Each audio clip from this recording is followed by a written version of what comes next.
안녕하십니까. 지난 시간에 이어서 제6장 남녀고용평등과 일가정양립지원에 관한 법률 들어가도록 하겠습니다.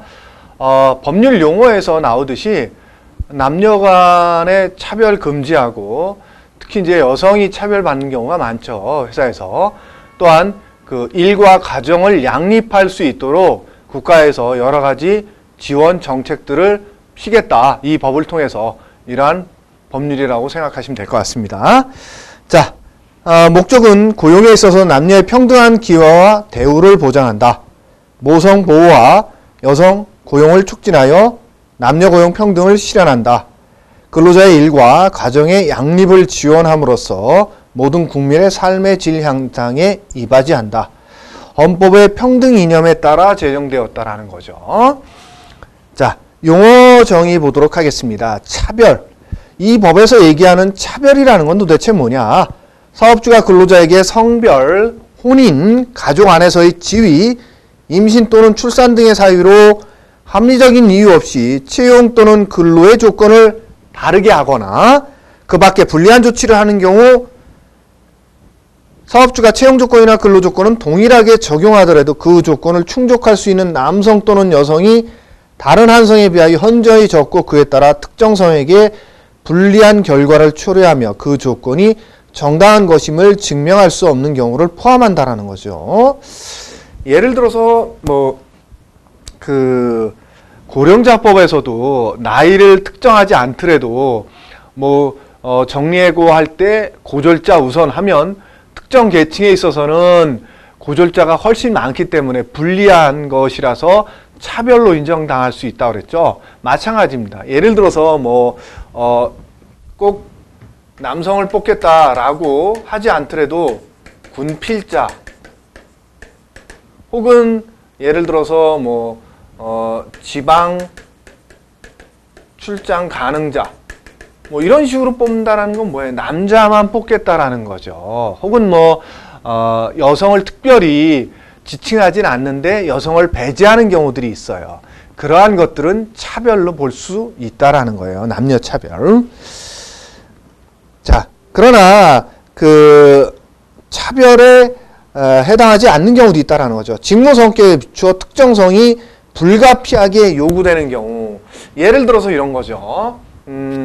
병원인데 병원에서 간호사를 뽑는다.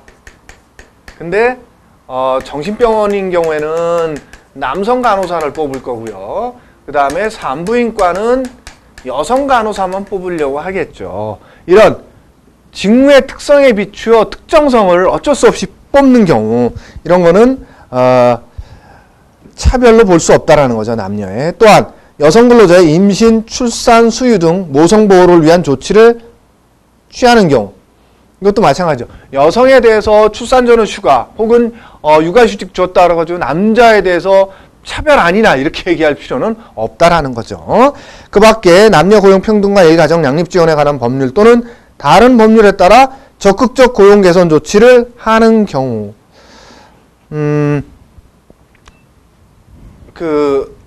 고령자법에서 그 얘기 나왔었죠. 왜 청년층 실업이 특정하게 높은 지역에 있어서는 그 청년층 실업률을 낮추기 위해서 그 청년층에 대해서만 일정 부분 뽑는 거에 대해서는 연령 차별이 아니다. 이런 식으로 할 수 있다는 뜻이 어느 기업에 보니까 남성이 98%, 여성이 2%다. 근데 특별하게 힘을 써야 되는 것도 아니고 그냥 일반 사무직인데 남성의 비율이 너무 높다는 거죠. 그러면 이 기업에 대해서는 자, 앞으로는 뽑을 때 여성의 비율이 10%가 될 때까지는 남자 뽑지 마. 이런 거에 대해서는 남녀 차별이 아니다고 할 수 있다는 거예요. 여기서도 마찬가지로. 그래서 다른 법률에 따라 적극적 고용 개선 조치 이런 것들을 적극적 고용 개선 조치라고 표현할 수 있다는 거죠. 이런 경우에는 차별이 아니다라는 거죠. 자, 다음은 직장 내 성희롱입니다. 직장 내 성희롱이라는 것은 말 그대로 직장 내라는 단어가 붙었는데 그렇다 해가지고 직장 내라는 게 사무실을 한정하는 것은 아니다.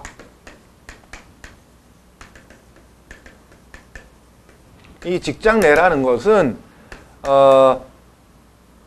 직장 동료들과 어울리는 장소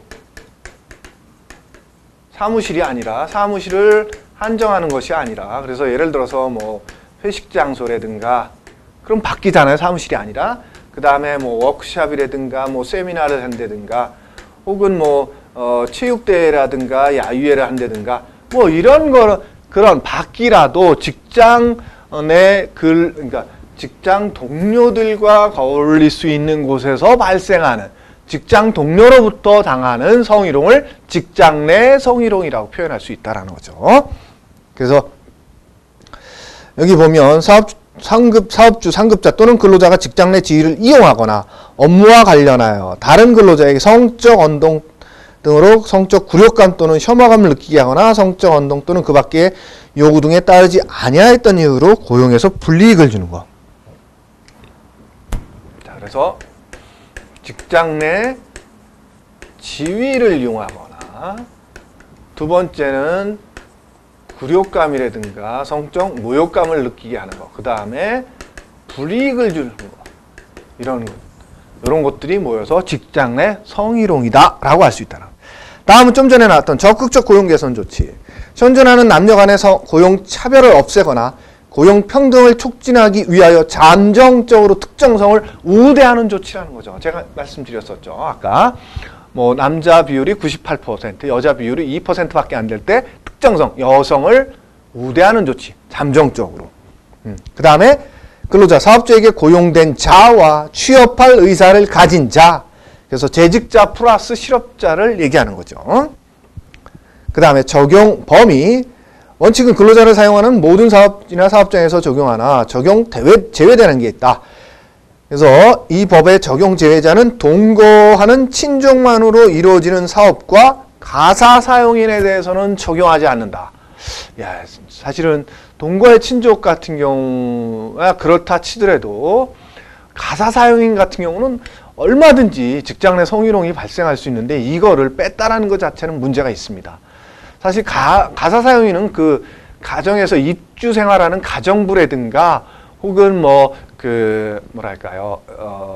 집사 혹은 뭐 정원관리사, 자가용 운전사 이런 사람들을 가사 사용인이라고 표현할 수 있다라는 거죠. 물론 우리 옛날 영화 중에 하녀라는 영화가 있죠. 그게 이제 그 가정에서 입주해서 생활하는 가정부와 불륜을 일으키는 거잖아요. 어쨌든 이 가사 사용인에 있어서는 직장 내 성희롱이 충분히 일어날 수 있는 여지가 큼에도 불구하고 법에서 빠져 있다라는 문제가 있죠. 어쨌든 자, 그 다음에 일부 적용 제외되는 게 있다. 상시 5명 미만의 근로자를 사용하는 사업체에서는 임금과 관련된 사항들, 교육, 배치, 승진, 정년, 퇴직, 해고 등에 있어서는 적용하지 않는다라는 거죠. 차별할 수 있다라는 거예요. 쉽게 얘기해서. 사실은 좀 불평등하죠. 그래서 되도록이면 큰 사업장에 들어가는 게 좋다라는 거예요. 5명 미만은 근로기준법도 적용 안 되는 것들이 일부 있었죠. 마찬가지입니다. 자, 그 다음에 국가와 지자체의 책무. 이 목적에서 나왔잖아요. 남녀 간에 차별하지 말아라. 또 일과 가정을 양립할 수 있게 지원하겠다. 이런 내용들을 국가와 지자체에서는 적극적으로 정책을 펴야 된다. 뭐 이런 얘기겠죠. 뭐 당연한 얘기니까 넘어가겠습니다. 그 다음에 근로자와 사업주의 책무. 근로자는 상호 이해를 바탕으로 남녀가 동등하게 존중받는 직장 문화를 조성하기 위해 노력하고 사업주는 해당 사업장에 남녀 고용 평등 실현에 방해가 되는 관행과 제도를 개선해서 남녀 근로자가 동등한 여건에서 자신의 능력을 발휘할 수 있는 근로 환경을 조성하기 위하여 노력해야 된다. 당연한 얘기들이죠. 이것도 뭐 교과서적인 얘기니까 넘어가겠습니다. 그 다음에 정책의 수립. 노동부 장관은 남녀 고용 평등과 일 가정 양립 실현을 하기 위해서 다음의 정책을 수립 지행해야 된다. 남녀 고용 평등 의식 확산을 위한 홍보, 우수 기업에 대해서 표창해 주는 거. 그 다음에 강조기관 설정 추진, 그 다음에 남녀 차별 개선과 여성 취업 확대를 위한 조사 연구, 뭐 등등등 당연하다고 생각되어질 만한 사항들이니까 그냥 읽어보시면 될 것 같고요. 그 다음에 기본 계획. 노동부 장관은 고용 평등 실현과 일 가정 양립에 관한 기본 계획을 5년마다 수립해야 된다.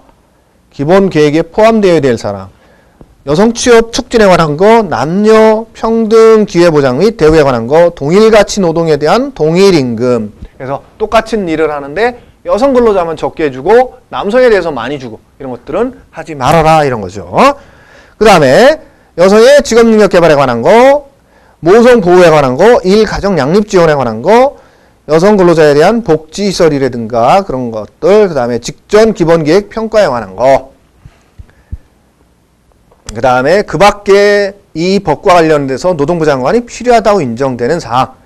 노동부 장관은 필요하다고 인정하면 관계 행정기관 또는 공공기관의 자에게 기본계획 수립에 필요한 자료 제출을 요청할 수 있고요. 노동부 장관은 기본계획을 수립할 때는 지체 없이 소관 상임위원회에 보고해야 된다는 거죠. 자, 다음 2절입니다. 고용에 있어서 남녀의 평등한 기회 보장 및 대우. 그래서 자, 남녀의 평등 기회 보장 및 대우에서 모집과 채용부터 시작해서 차별하지 말라라는 거죠. 사업주는 여성 근로자를 모집 채용할 때 직무 수행에 필요하지 아니한 용모, 키, 체중 등의 신체적 조건, 미혼 조건 그 밖에 노동부리 영으로 정하는 조건을 제시하거나 요구해서는 아니 된다. 예전에 한 20, 30년 전에는 주로 어떤 구직 공고가 많았었냐면 구인 공고가 격리 여사원 모집, 용모 단정한 여성 뭐 이런 식이었어요. 그래서 그 용모 단정이라는 게 도대체 어떤 기준을 갖고 얘기하는지 모르겠는데 어쨌든 외모라든가 그러니까 용모, 키, 체중 이런 거 제시해서는 안 된다라는 거죠. 근데 이제 그런 거 있죠. 왜 항공사에서 승무원 모집하는데 키 몇 센치 이상 이런 건 이제 그 선반 위에 물건 올리는데 하기 위해선 어쩔 수 없이 키가 필요하기 때문에 키 제한을 둘 수밖에 없다. 뭐 이런 것들은 차별로 보지는 않습니다. 어쨌든 직무 수행에 필요하지 아니할 때라는 거죠. 필요할 때는 어쩔 수 없는 거죠. 그 다음에 임금. 동일 노동에 대해서 동일 임금 지급해야 되는데 동일 가치 노동의 기준은 수행되는 기술, 노력, 책임 및 작업 조건 이 네 가지를 가지고 따지는데 뭐 기술적으로 차이가 없는데 임금 차별을 둔다든가 혹은 노력 똑같이 하는데 차별을 둔다든가 책임도 똑같은데 차별을 둔다 이런 식으로 안 된다라는 거예요. 이런 식으로 네 가지 조건을 가지고 동일 가치 노동 기준을 설정한다라는 거죠. 그 다음에 사업주가 그 기준을 정할 때는 노사협의회 근로자 대표의 의견을 들어줘야 된다라는 거고요. 사업주가 임금 차별을 목적으로 설립한 별개의 사업은 동일한 사업으로 본다. 그래서 같은 직장에서 이제 남녀 차별을 할 수 없으니까 이제 어떤 경우가 있냐면 여기서부터 시작해서 여기서 딱 끝나서 이제 여기가 물품 원재료 들어와서 뭔가 만들어서 막 라인 타고 가서 여기서 이제 포장을 딱 끝내서 상자로 딱 나온다. 이게 이제 완제품이라면 남녀가 같이 일하는데 여자를 적게 줄 수 없잖아요. 그러니까 여기만 뭐 쉬운 일이라서 여자만 따로 빼는 거예요. 그 옆에다가 공장을 따로 만드는 거죠. 그래서 요 일만 시키는 거야. 요 사람들은 요 일, 요 사람들은 요 일만 시켜서 사업체가 따르니까 여기는 여자들만 고용해서 임금을 적게 줬다. 이러면 임금 차별 목적으로 별개, 여기 A 사업체라면 B 사업체를 별개로 만든 거잖아요. 그러면 이거 사업체가 다르더라도 임금 차별로 인정하겠다라는 거예요. 이해되십니까? 그 얘기입니다, 이게. 그 다음에 임금 외의 금품에 있어서도 차별하지 말라라는 거고요. 교육 배치 승진도 마찬가지입니다. 그 다음에 정년 퇴직 해고도 남녀를 근거로 해서 차별하지 말아라. 다음 사업주는 여성 근로자의 혼인, 임신 또는 출산을 퇴직 사유로 예정하는 근로계약을 체결해서도 안 된다라는 거죠. 그 다음에 직장 내 성희롱 금지 및 예방해서 성희롱 당사자는 사업주가 될 수도 있고 직장 상급자가 될 수도 있고 동료가 될 수도 있고 하급자가 될 수도 있다. 어쨌든 직장 동료여야 된다. 그러나 회사 거래처 직원이나 고객 등과 같은 제3자는 규제 대상인 행위자에 포함은 시키지 않는다는 거죠. 보호 대상인 성희롱 피해자에 포함될 수 있는 자는 사업주를 제외한 모든 남녀 근로자이다. 또한 협력업체나 파견 근로자도 보호 대상에 포함된다라는 거죠. 나아가 모집과 채용 과정에 있는 구직자도 보호 대상이다. 그래서 우리 회사 직원이 아직 아니더라도 뽑으려고 이렇게 면접 보거나 하는 사람조차도 직장 내 성희롱 범위에 피해자 범위에 포함시킬 수 있다라는 거예요. 그 다음에 직장 내 지위를 이용하거나 업무와 관련하여 이루어져야 된다는 거죠. 예. 그래서 주로 이제 상급자가 하급자한테 성희롱을 많이 시켜. 그러니까 지위를 이용하는 거고, 그 다음에 업무와 관련성이 있어야 된다는 거죠. 그래서 그런 것들이 직장 내 성희롱이고요. 밑에 나오는 박스는 직장 내 성희롱 판단 기준 예시예요. 그 다음에 직장 내 성희롱 예방 교육. 사업주는 1년에 한 번 직장 내 성희롱이 발생하지 않도록 교육을 시켜줘요. 예방 교육. 본인이 직접 할 수 없으면 성희롱 전문 기관에 위탁을 줘서 실시할 수도 있다라는 거예요. 그래서 성희롱 예방 교육에 포함되어야 되는 거는 당연한 내용들이겠죠. 직장 내 성희롱에 관한 법령 이런 걸 했을 때는 또 발생 시 처리 절차와 조치 기준, 그 다음에 성희롱 피해 근로자의 고충 상담과 구제 절차, 그 밖에 성희롱 예방에 필요한 사항. 그래서 보통 일반적인 경우는 집체 교육을 시켜야 되는데 성희롱 예방 교육을, 근데 집체 교육이라는 게 꼭 어떤 교육장에서 시키는 건 아니어도 된다라는 거죠. 조회할 때 해도 되고 종례할 때 해도 되고 등등등 뭐 여러 가지 할 수 있는데, 어쨌든 이 교육을 게시나 교육물이죠. 교육 자료죠. 자료의 게시나 배포만으로 교육을 인정받는 경우가 있다. 어떤 경우냐면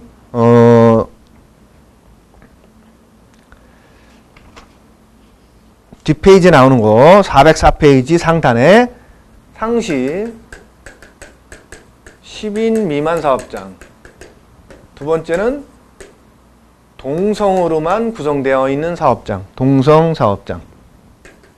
여성이든 남성이든 하나의 성으로만 구성되어 있는 사업장이라는 거죠. 또 상시 근로자 10명 미만인 사업장은 교육물에 대해서 게시나 배포한 것만으로도 교육한 걸로 인정을 해주겠다라는 겁니다. 아시겠죠?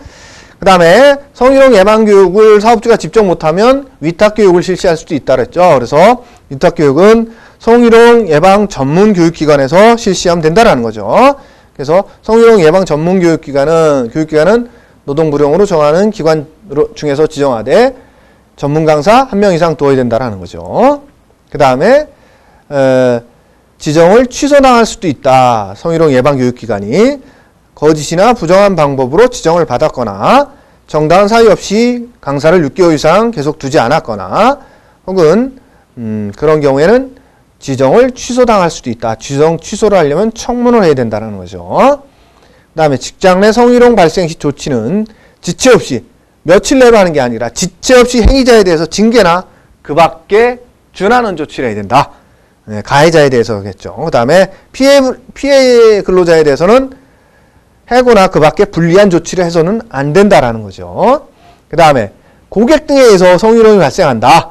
그러면 그 피해 근로자에 대해서 근무 장소를 변경해 주거나 배치 전환 등의 관한 조치를 취하도록 노력해 주면 되는 거예요. 노력. 의무사항은 아니다라는 거죠. 그 다음에 사업주는 근로자가 이에 따른 피해를 주장하거나 고객 등이 나에게 성희롱한다 이런 거를 주장하는 근로자에 대해서 해고나 그 밖에 불리한 조치를 취해서는 안 된다라는 거예요. 그 다음에 여성의 직업능력 개발 및 고용 촉진. 그래서 자, 여성에 대해서 여러 가지 이제 지금까지 불리한 조치 하지 말라고 돼 있었잖아요. 그래서 이제 여성에 대해서 직업능력을 개발시킴으로써 취업이 잘 될 수 있도록 고용 촉진을 시켜주라는 거죠. 그래서 직업 지도, 직업능력 개발, 그 다음에 여성에 대해서 특별히 고용을 촉진할 수 있는 그런 시설이라든가 그런 사업을 하는 자에 대해서 지원한다든가 이런 것들.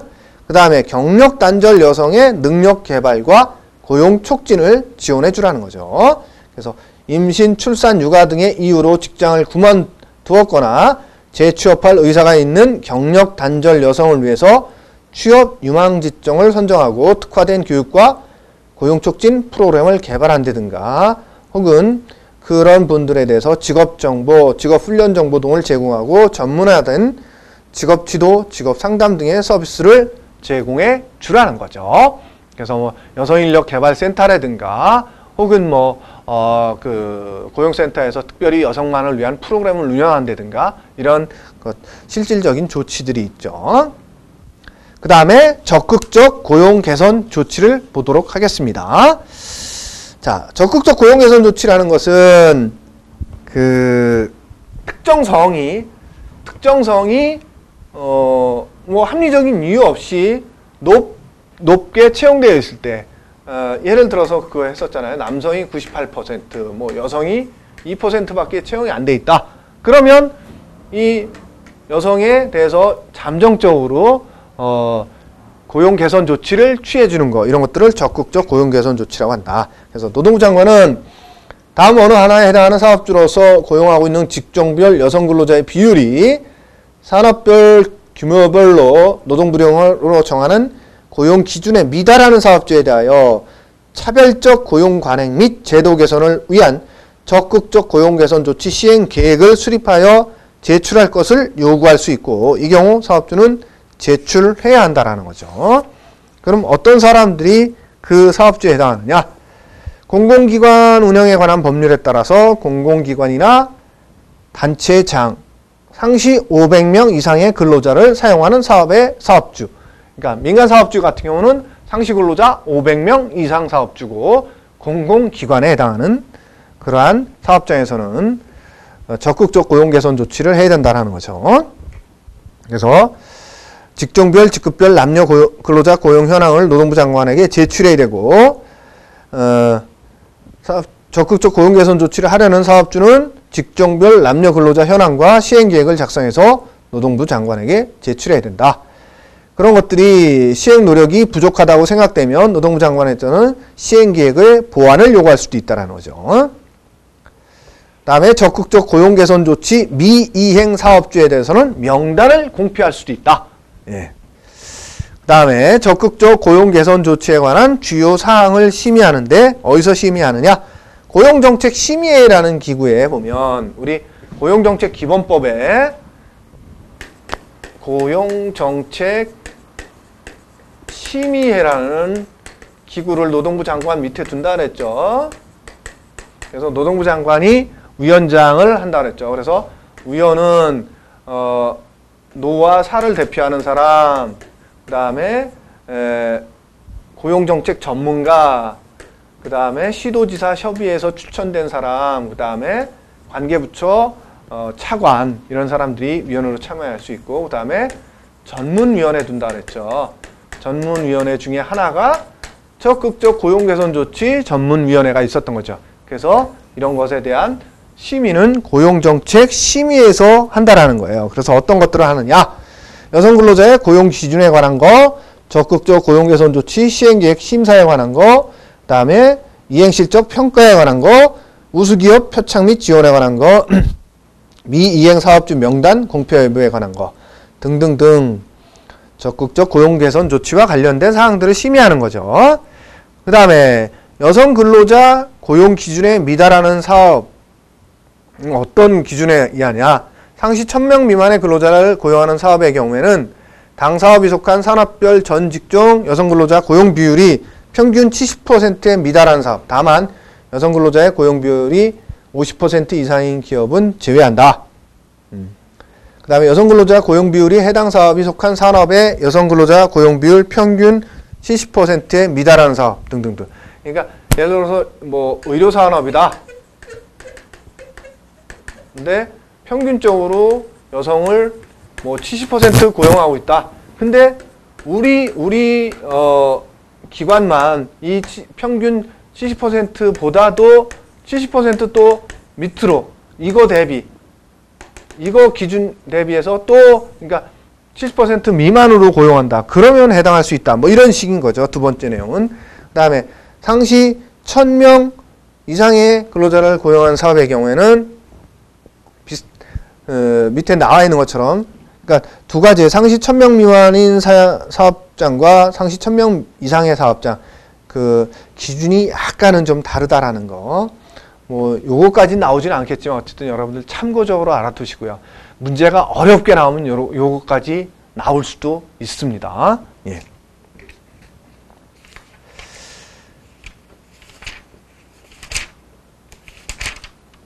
예, 다음은 모성보호 보겠습니다. 3절. 모성보호는 이제 그 출산 전후 휴가를 얘기하죠. 그래서 출산 전후 휴가에 대한 지원이에요. 여성에 대해서 출산 전후 휴가를 며칠을 주게 됐나요? 여러분들 그 근로기준법에서 잠깐 여러분들에게 알려드린 적이 있죠. 그래서 출산 전후 휴가.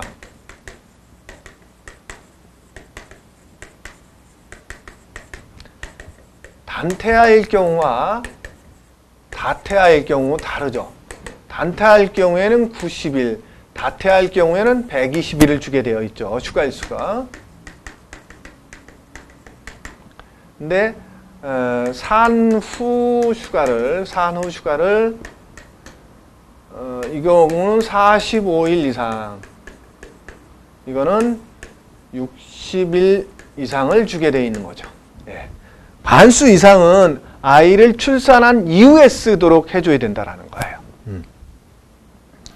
그래서 휴가 일수는 다시 한번 이렇게 보시고, 그 다음에 어떤 것들을 지급해 주느냐. 이게 그 유급 휴가가 돼 있죠. 유급 휴가. 여기선 60일, 그 다음에 여기서는 90일이잖아요.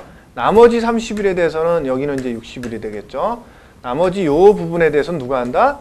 고용보험에서 지원해 준다.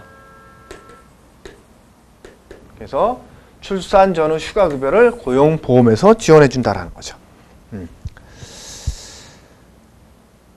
그 다음에 그래서 이제 고용보험에서 지급해 주기 때문에 지급 금액이라든가 이런 것들은 어디서 정한다? 고용보험법에서 정합니다.